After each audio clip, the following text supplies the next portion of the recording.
Hello everyone, this is Pradeep Verma, the commerce गुरु। स्वागत है आप सभी का आपके अपने YouTube channel commerce studies zone में। एक बार फिर आप सभी के बीच प्रस्तुत हूँ एक नए वीडियो के साथ, जो कि है पार्ट 2 क्लास 11th के अकाउंटेंसी से, जिसमें कि हम डिस्कस करने वाले हैं लास्ट के 7 अकाउंटिंग प्रिंसिपल्स को, कन्वेंशन एंड कॉन्सेप्ट्स को। नाउ इससे पहले कि आप सभी वीडियो में खो जाएं और चैनल को सब्सक्राइब करना भूल जाएं, तो आप सभी से रिक्वेस्ट है कि अगर आप सभी ने अब तक चैनल को सब्सक्राइब ना किया हो तो ज़रूर करें, और साथ ही साथ बेल आइकन को ज़रूर दबाएं, सो दैट कि आने वाले नोटिफिकेशन आप सभी को मिलते रहें। तो आइए स्टार्ट करते हैं आज का ये video.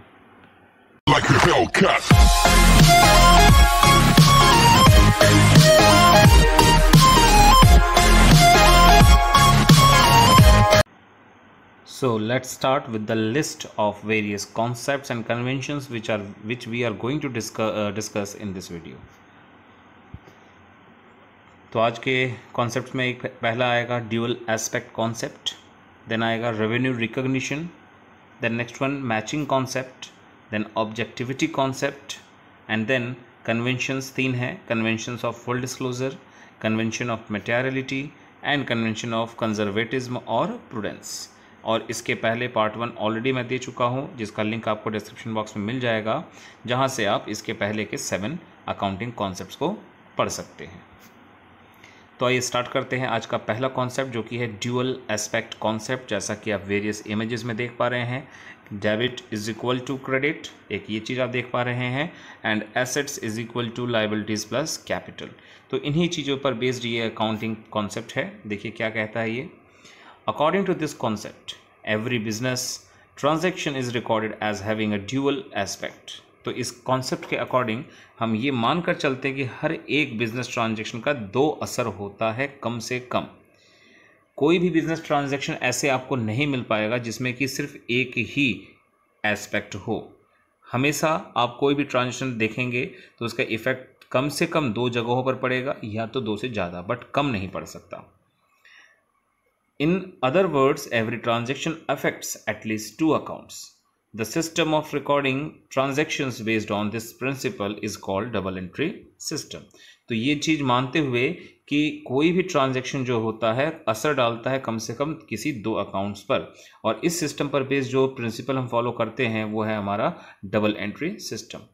And it is because of this concept that the 2 sides of the balance sheet are always equal. Balance sheet के 2 साइड्स होते हैं, एक एसेट्स और एक लाइबिलिटीज, दोनों साइड ऑलवेज इक्वल होता है। एंड एज अ रिजल्ट हमारे सामने कुछ फॉर्मूले हैं, जिसमें आप देख सकते हो assets is equal to liabilities plus capital. And इसी फॉर्मूले से नया फॉर्मूला आप जनरेट कर सकते हैं कि capital is equal to assets minus liabilities, और liabilities is equal to assets minus capital. ठीक है, तो जब लेटर ऑन आप न्यूमेरिकल सीखते जाओगे तो आपको ये बात क्लियर होती जाएगी कि क्यों ये कॉन्सेप्ट बहुत ही इंपॉर्टेंट है और ऑलवेज एप्लीकेबल होता है। नेक्स्ट पे आते हैं हम रेवेन्यू रिकॉग्निशन, जिसमें आप कुछ इमेजेस में देख सकते हैं एक प्रोसेस सिस्टम दिखाया गया है, जिसमें दिखा रहे हैं प्रोडक्शन अर्निंग प्रोसेस कंप्लीट। यहाँ प्रोडक्शन हुआ और अर्निंग प्रोसेस कंप्लीट हो गया है, then followed by exchange transaction between salesman and the customer. देख सकते हो आप लोग, एक्सचेंज हो रहा है, कस्टमर पैसे दे रहा है और यहाँ से प्रोडक्ट यहाँ जा रहा है। And then is equal to आया रेवेन्यू रिकॉग्निशन, यानी अकाउंटिंग रिकॉर्ड्स में आप उसको लिखने जा रहे हैं। तो इन्हीं सब बातों पर बेस्ड है हमारा रेवेन्यू रिकॉग्निशन का ये concept. The concept of revenue recognition determines the time और the particular period in which the revenue is realised. तो रेवेन्यू रिकॉग्निशन हमें क्या सिखाता है कि वो टाइम क्या होगा या पर्टिकुलर पीरियड क्या होगा जब रेवेन्यू को हम रियलाइज करेंगे। ना ध्यान देने वाली बात यहाँ है, revenue is deemed to be realised when the title और ownership of the goods has been transferred. यानी आप ये मान के चलेंगे कि आपका रेवेन्यू कब जनरेट हुआ, तब जब आपने उस गुड्स का या उस सर्विस का ओनरशिप ट्रांसफर कर दिया है परचेजर को, and when he has legally become liable to pay the amount, और जब वो उसको आप लीगल वे में बाउंड कर सकते हैं कि अब आपको अमाउंट आपको देना ही पड़ेगा, बिकॉज अब ओनरशिप ट्रांसफर हो गई है, and now you are, that is purchaser becomes the owner of that particular good. तो इस तरह से हमारे इस कॉन्सेप्ट के अकॉर्डिंग रेवेन्यू को कब हम रियलाइज करते हैं, जब वो ओनरशिप ट्रांसफर हुआ। इससे कोई मतलब नहीं होता कि कैश कब मिला हमें, ठीक है ना। तो देखिए उसी पर बेस्ड ये एक एग्जांपल है कि if a firm gets an order of goods on 1 April, तो ध्यान दीजिएगा कुछ डेट्स को मैंने यूज किया हुआ है, डेट को ध्यान रखना है आपको। तो मान लीजिए आपको ऑर्डर मिला गुड्स का, कब मिला है 1 अप्रैल को। आपने ऑर्डर को सप्लाई कर दिया कब 25 अप्रैल को, और जिसका पेमेंट आपको रिसीव हुआ है 7 मई को, ठीक है। यहाँ पे हमने ये एज्यूम किया हुआ है कि पेमेंट डिलीवरी के बाद मिला, ठीक है, सप्लाई करने के बाद। कई केसेस में होता है कि पेमेंट सप्लाई से पहले ही मिल जाता है। तो दोनों ही केसेस में हमको समझ के चलना है कि हमारा सेल्स कब माना जाएगा। इससे नहीं कि पहले पैसा मिला या बाद में पैसा मिला, इससे माना जाएगा कि कब ओनरशिप ट्रांसफर हुआ। तो आप देख सकते हैं 3 डेट्स हैं, जनवरी अप्रैल 1 एंड 25 अप्रैल एंड 7 मई। इनमें से ओनरशिप ट्रांसफर कब हो रहा है, जब वो सप्लाई हो रहा है गुड्स का 25 अप्रैल को। इसलिए revenue will be deemed to be have earn on 25 April as the ownership of goods was transferred on that date. तो 25 अप्रैल को ओनरशिप ट्रांसफर हुआ क्योंकि उस दिन एक्सचेंज हुआ है गुड्स का, तो उसी दिन उसको हम सेल्स मानकर रिकॉर्ड करेंगे। इट डजंट मीन कि वो 7 मई को हमें उसके पैसे मिले हैं, ठीक है। तो यही बताता है हमारा रेवेन्यू रिकॉग्निशन कॉन्सेप्ट। देन आता है आपका मैचिंग कॉन्सेप्ट, जिसमें आप देख रहे हैं कुछ मैचिंग की बात चल रही है, जिसमें आप देख रहे हैं कि एक में मैच किया जा रहा है रेवेन्यू को, और दूसरा मैच हो रहा है एक्सपेंडिचर, जैसा आप यहाँ देख पा रहे हैं, और जिससे कि आपका करेक्ट प्रॉफिट या लॉस निकल पाता है, ठीक है। आइए एक्सप्लेन करते हैं इसको।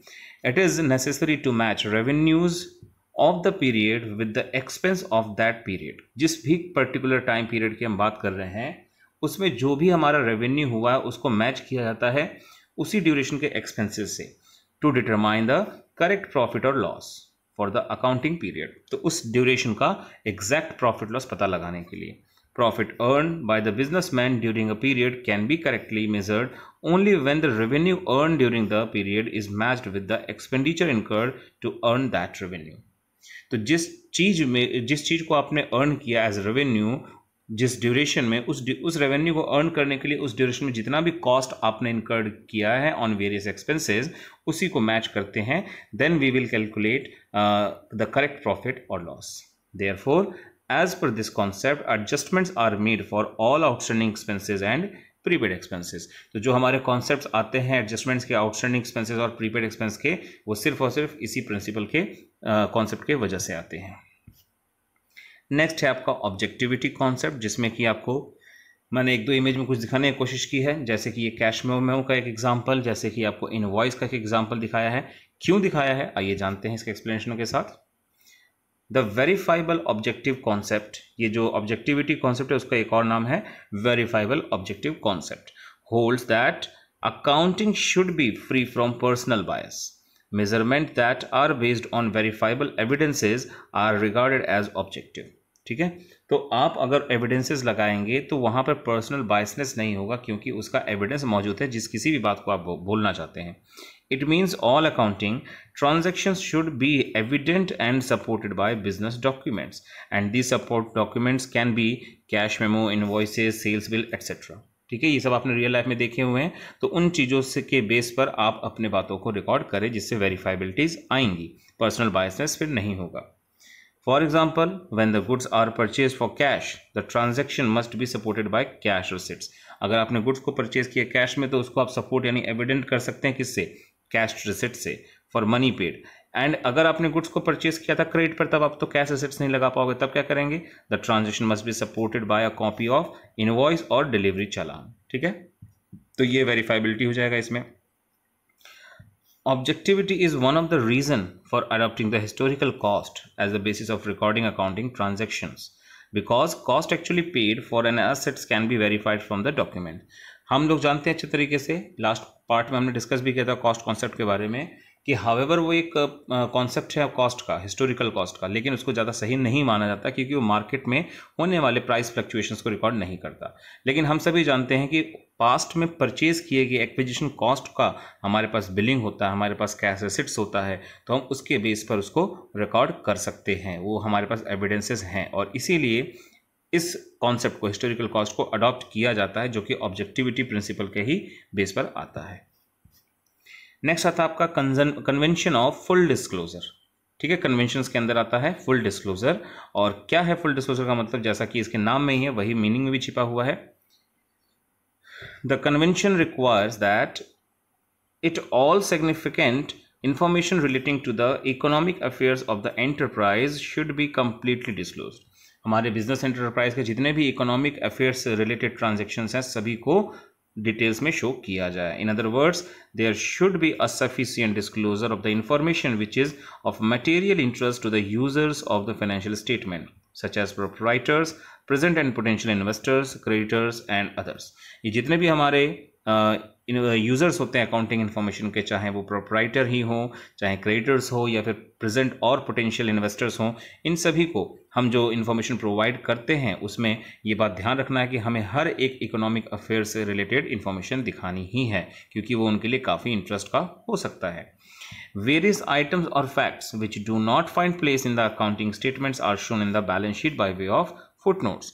देखिए, कुछ चीज़ें ऐसी होती हैं जिसमें मॉनेटरी इफेक्ट अभी नहीं होता प्रेजेंटली, तो उसको हम लोग रिकॉर्ड नहीं कर सकते।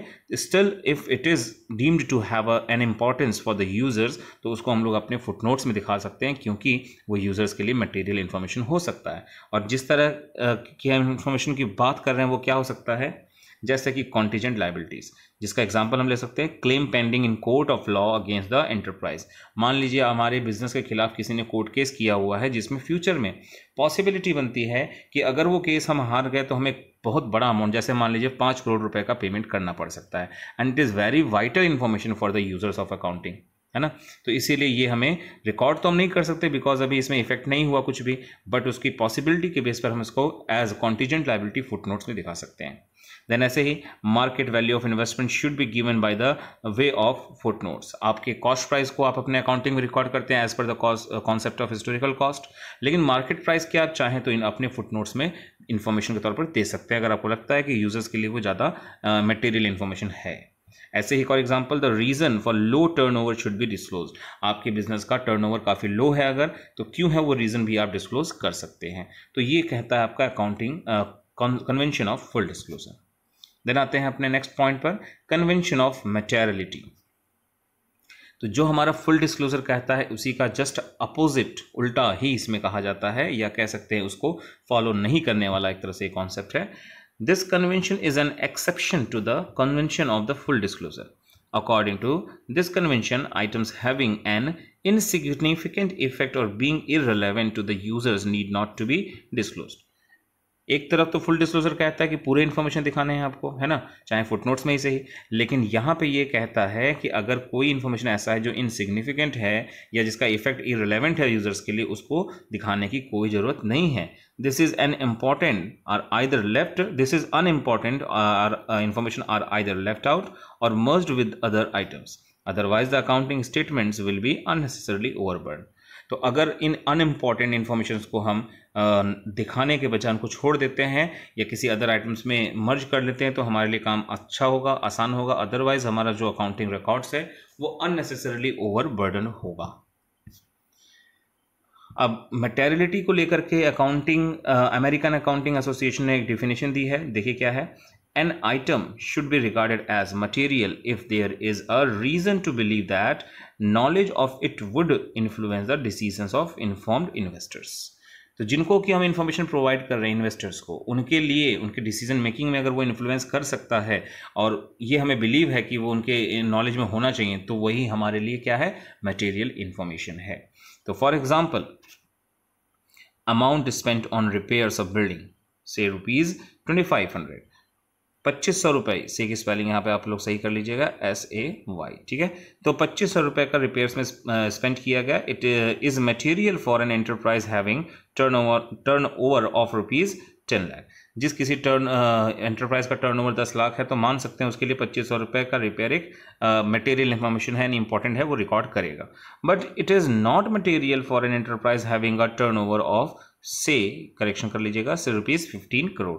तो किसी दूसरे एंटरप्राइज जिसका कि टर्नओवर 15 करोड़ है उसके लिए 2500 रुपये का रिपेयर कोई खास बड़ी बात यानी इंफॉर्मेशन मटेरियल नहीं के बराबर है ना।